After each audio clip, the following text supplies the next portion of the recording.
안녕하세요. 복지천사입니다. 항상 어르신들의 노후 생활비 마련에 다양한 정보를 제공하여 좀 더 행복하고 안락한 노후 생활이 될 수 있도록 함께하겠습니다. 내용이 도움이 되신다면 구독과 좋아요는 큰 힘이 됩니다. 기초연금을 받으려면 은행예금 얼마까지 가능할까요?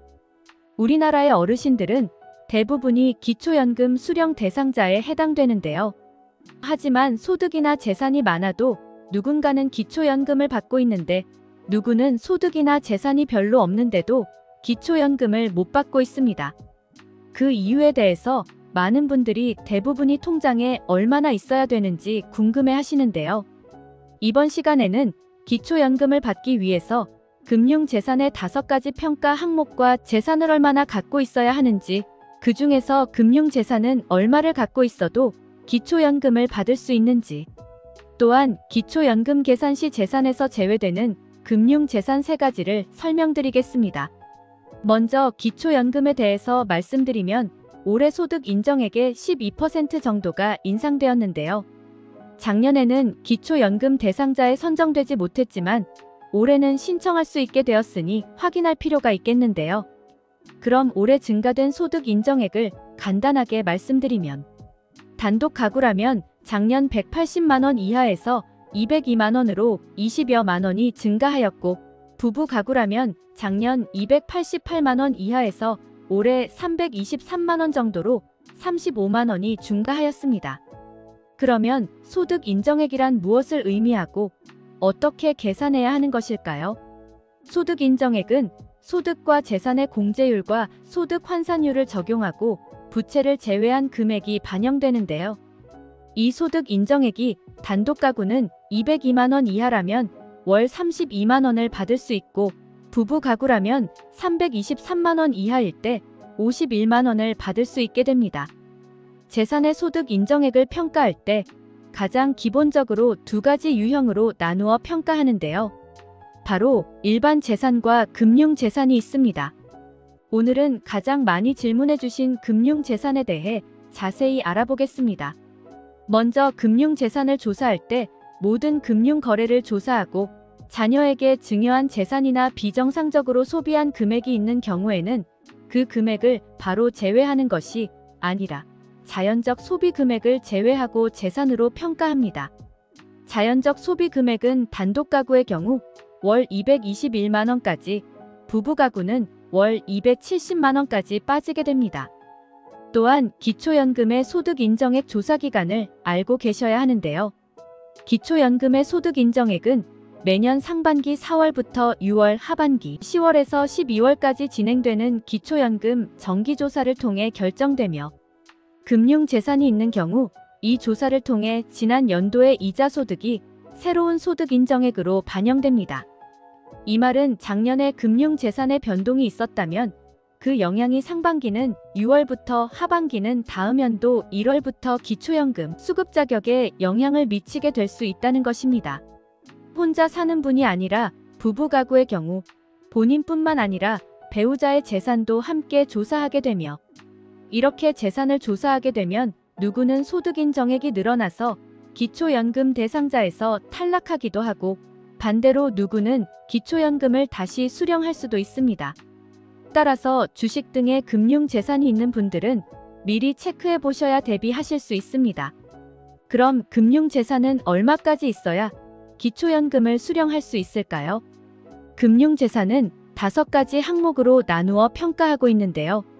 첫 번째로 가장 기본적으로 사용하는 요구불 예금이 있는데요.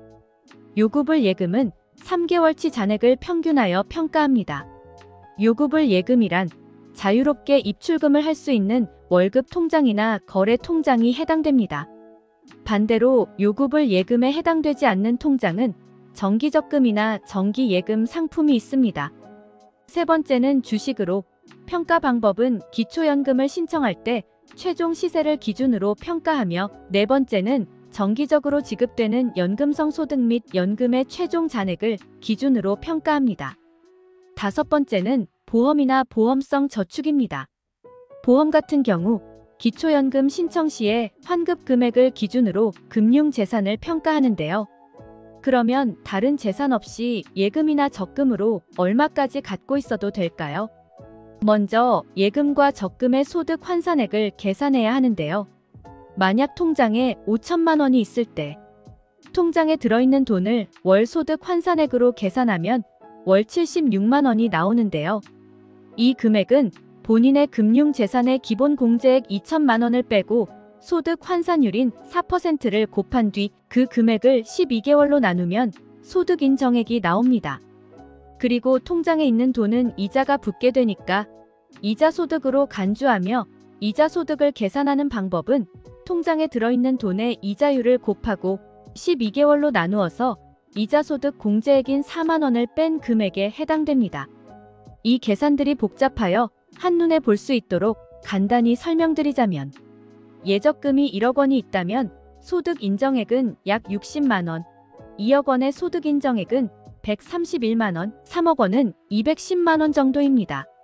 만약 금융대산 외 다른 재산이 없다고 가정하면 단독 가구는 통장에 약 2억 7천만 원까지 있어도 괜찮고 부부 가구의 경우 약 4억 원까지 있어도 괜찮습니다. 마지막으로 중요한 내용 중 하나인 기초연금 계산 시 재산에서 제외되는 금융재산 3가지에 대해 말씀드리겠는데요.